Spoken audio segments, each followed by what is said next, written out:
Well, no, there's a lot of people at the moment facing the problem of attracting high caliber people and keeping them in the business. And apparently, from the research I've seen, this problem is only growing. So the first thing is you've got to obviously have high quality HR procedures. You've got to the actual process of attracting and interviewing and finding the right people has got to be right.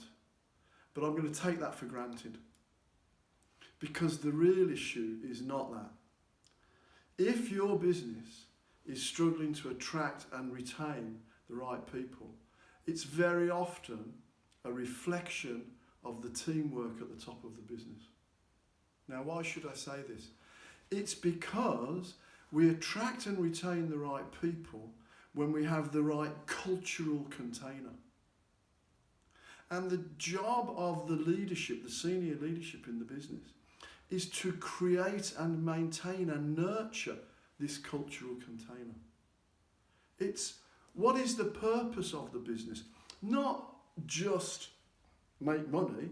What is its contribution to society? What are the values of the business?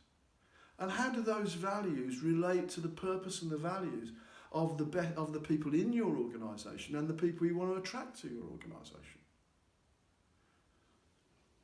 All of this is the role and the sacred duty of the senior leadership team. And they have to work together in order to create this container. They can't give it off and say to the HR department, you sort it out. Because how they can sort out pay and conditions, etc., etc. But the purpose, the values, how people feel loyalty to the organisation, that is something that is the role of the senior leadership. And to do that, they themselves have to be a team, and they have to take responsibility for creating and maintaining this culture. And very often, they don't. They work in silos. They work separately and often in competition with one another. So, if I have a gift to give you about this, I think there's some really simple things you can do. And the most important thing that leaders can do is ask their teams and their individuals the question, what is your purpose and what are your values? And how do they relate to the purpose and the values of the business?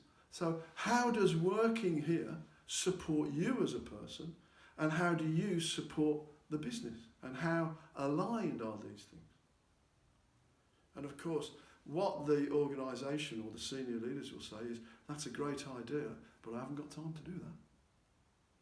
So my question would be, what do you have to stop doing so that you can begin to focus on the alignment between what your people as human beings want and what your organisation does in the world?